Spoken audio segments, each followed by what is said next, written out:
Stop the stinking thinking, selling in a changing economy, and we have time more than ever.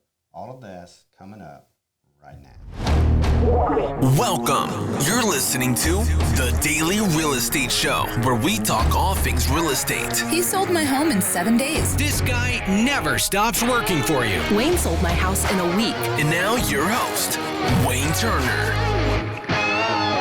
Hey everyone, I hope you're doing wonderful out there. Just wanted to touch base. Thanks for listening to the podcast. I want to give you a quick update. There's a lot of stuff going on right now in our economy and the community. And you know, one of the things that I've done in sales is just to be a really positive person. And you have to be when you're in sales and you're self-employed and you own a business, and you have to be extremely optimistic. But it's come a little bit easier for me than it has for others, and I'm very thankful and blessed for that.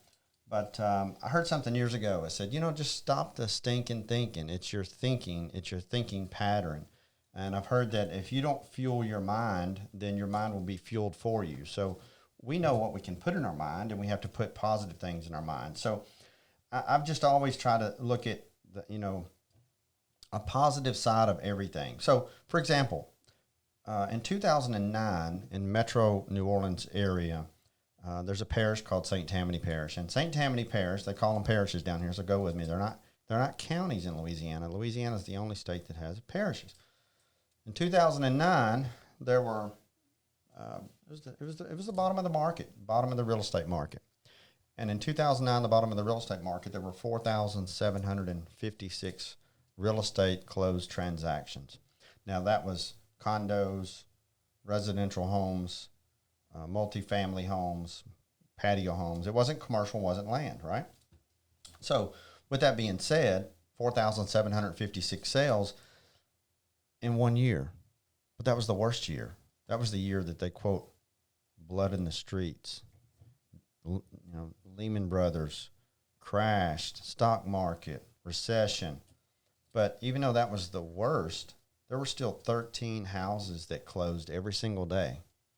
13 houses that closed every single day. So that's a little trick that I use. And I think even when the economy was really, really, really bad, and there was economies that were way worse than ours here in southern Louisiana, but even during a bad economy, there's still first-time home buyers. There's still people that want to take advantage of the low rates. There's still people, because most people are like, well, you know what?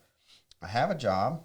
I've been working a job. I'm good at what I do, and it's just me finding another job, or I can pick up 2 more jobs. And I'm just kind of, me personally, I go through life and I just tell myself, everything in life is temporary unless we allow it to be permanent. So if you're going through something in your life and it's a challenge, or if it's difficulty, or you're in a situation where it's really hard, you know, we all have those moments where we go, oh geez, what now?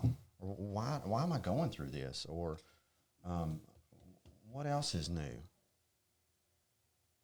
And I'm a firm believer everything happens for a reason. And oftentimes we can look back.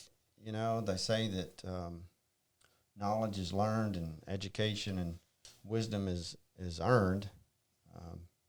But I think we can look back, and we've all had those instances in life where we have gone through a certain circumstance or situation. At the time, you feel like it's Armageddon. You feel like it's the end of the world. You feel like, oh my gosh, I've looked so much forward to this for years, or I can't believe this is happening, or I can't believe, you know, I lost my job, or my spouse fell out of love with me, or whatever it may be, or I hate my job, I wish I could have a new job, or whatever the circumstances may be.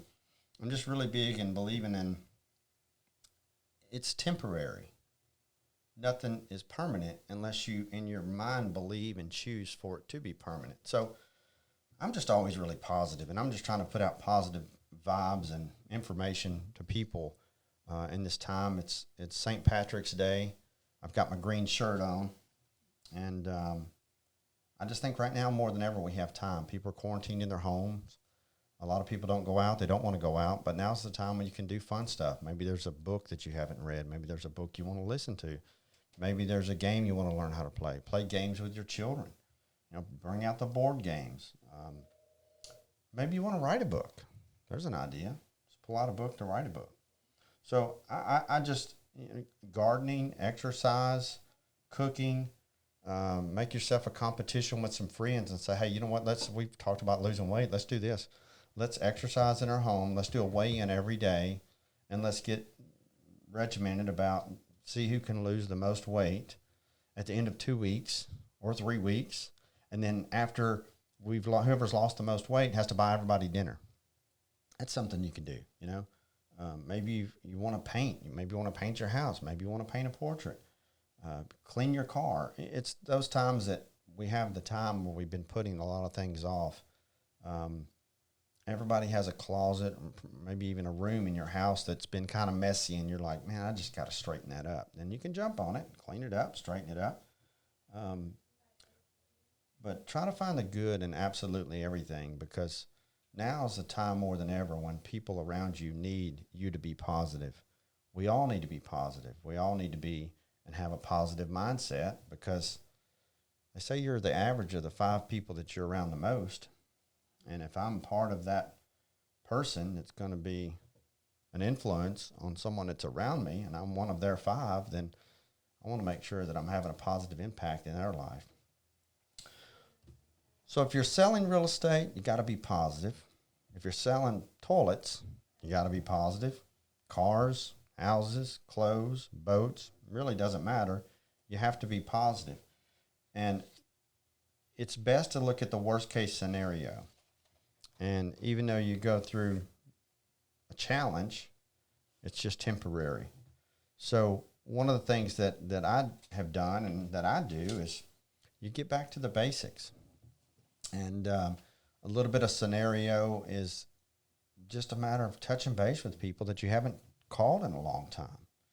Take your list of past clients, literally, and just call those people and just say, hey, I hope you're doing okay. Even if you have to leave a voicemail, even if you just want to send a text message and just say, hey, I was just sitting here. Hope you folks are doing well. I mean, there's a thing called surprise and delight, and it really goes a long ways when you seriously have a concern and care for people. My grandmother always said you catch more flies with honey than with vinegar. So you got to be nice first. Show them that you're nice first. I mean, I remember we've heard these euphemisms and phrases, and, you know, that people say that people don't care how much you know until they know how much you care.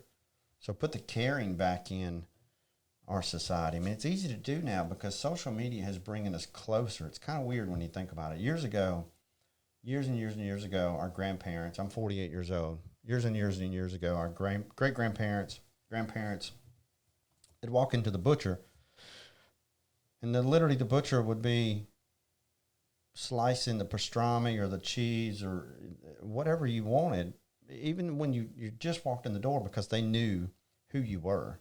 So social media brings that connect back, because we're actually seeing what we do, our actions, our ways. We're learning more about people, the people that we know, like, and trust. We're becoming more connected. So one thing that's really cool about social media is it's actually bringing us together as a community and being a little bit more connective than ever before. I mean, right now they say the fastest demographic, really, the largest demographic on Facebook is people the age of 45 and older. I know TikTok, though, there's some oldies on there. I know there's some oldies on there. Steven's laughing at me. Stevie V, who's helping him produce the show. So that's just a couple of things. You know, people are still, to this point, not really looking at much houses. They're looking online, but it's just a lot of apprehension from a lot of people. Today's, like I said, St. Patrick's Day, March the 17th, 2020. Not trying to be negative, but the way it clicked for me on Monday is when people literally said, the sooner we can stop making contact with each other, the sooner it will go away. And it just kind of clicked for me there, and I thought, well, that makes sense. You know, the sooner we can stop going out in big open places and convening with, you know, groups of 7, 6, 10 or more, whatever it may be, it just keeps that number down. But that's kind of, be positive. You know, I know it's really hard to be positive, and it's hard to look on the bright side of things, but I always tell myself everything could be worse. The situation that I'm going through now could be worse. what is the worst case scenario? The worst case scenario is you lose your job. You don't go back to work. You lose your home. You have a car. You lose your car. You go buy another car. You have stuff to sell. We all have stuff around the house that's just laying around that we don't use. So think of the worst case scenario. So for me, the worst case scenario is you lose everything and you just move to the beach. Go sell T-shirts. Go do whatever. Go sell seashells. Whatever it may be. But you have to look at the worst case scenario, you still have your health. And those of you listening that don't have very good health, you're probably thinking, wow, he's so right. Because all we have is time. And once we pass the time, we don't have any more time. Whether it be an hour, a day, a week, a month. So enjoy your time. Make the best of your time. And be grateful that you have your health. It could always be worse. And I look at every situation and scenario like that. And that's what keeps me positive. That's what keeps me uplifted and going and driving. And I'm a very consistent, persistent person in terms of the things I want to do, be, have, and achieve. And sometimes I can get my own way. We all get a little analysis paralysis. But most importantly, you just look forward to having fun, helping people, and making a little bit of money in return. So this too shall pass. And a couple of things to consider in terms of the housing market and real estate. Right now, the interest rates are incredibly low, so they're at 3.5%. So if you purchased a property right now, a $200,000 home at 3.5%, literally your mortgage payment's going to be about $1,350 a month with taxes and insurance and everything. And of course, the APR is the total cost of the money that you used to borrow.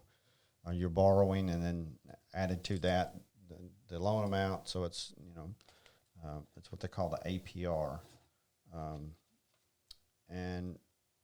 But still though, $1,350 a month. That's pretty fascinating when you think, wow, you can own a house. Now go with me here. If you live in a house, you may live in a smaller house. You may want a bigger house. If you're looking to refinance your house, a lot of people are doing that right now. The title companies, mortgage companies, they're just kind of inundated because whenever you refinance a property, and APR, by the way, stands for annual percentage rate. And you get a lot of people refinancing the property. When they refinance their property, your property has to be appraised, and you have to go to a closing company, title company, closing attorney to close the transaction. So right now, I've got friends that own title companies and friends that own mortgage companies, and they're absolutely inundated because so many people, even before the whole this coronavirus, the rates dropped 2.5, 3 weeks ago, and they dropped again. And so now they're at about 3.5% on a 30-year fixed rate, and people are refinancing like crazy. But I always tell people, if you're going to refinance your property, you want to make sure you save at least 1 percentage point. So if you're at a 4.5 and you can get 3.5, do it. If you're at 4.75 and you can get 3.75, do it. But the other thing you have to consider is when you close on a property, you're going to have the property appraised, so you have that cost. So of course you can imagine appraisers are running a little crazy right now. And you also have to close the property, like I mentioned, at a title company, title company, through a mortgage company, title company, attorney. When you close on the property, you're going to incur closing costs. So you're going to have those closing costs. So what happens is you either have to come to the closing table with those closing costs, and it's going to be anywhere from 2.5% to 3% of your loan amount. So you either have to come to the closing table with those closing costs, or you can roll it into the loan, and that way you don't bring any money to the closing table. And that's what most people, high 90s percentage of people do just that. They don't bring their cash to the table. They keep their cash, and then they roll it into the loan. So if you have a $200,000 home, $200,000 mortgage per se, and you get a refinance on your property, then you may be rolling roughly $5,000 into. So now you go from having a $200,000 balance to a $205,000 balance. So now if you got a $205,000 balance, you have to look at how much did you save on a monthly basis. So if it was $100 or $200, let's just say you'd save $200 on your monthly mortgage payment. So if you save $200 on your monthly mortgage payment and it cost you $5,000, then the $200 that you save, how long is it going to take you to recoup your $5,000? So if you look at that, it's going to take you 25 months. So that's why I tell people you can refinance, but if you're remotely thinking about selling your house in the next 2 years, you're not going to save any money, because everybody kind of jumps on the same bandwagon of refi, because the rate's so low, because you see the number, and everybody thinks of the top number. They think of, well, what is my payment going to be? But most importantly, I went from a 4.5 to 3.5. Well, that's great. You save money. But even though it didn't cost you money to come to the closing table, when you go to sell that property, if you're thinking about selling the house in the next 2 years, you're only going to break even if you sell it 2 years if you refinance today. So it's something to think about, not to take any money out of anybody's pocket or keep people from refinancing the property or anything like that. But I think it's just a wise decision to look back at what you're going to save, how much is it going to cost you to refi. So that's what you want to ask your lenders. What will it cost me total out of pocket?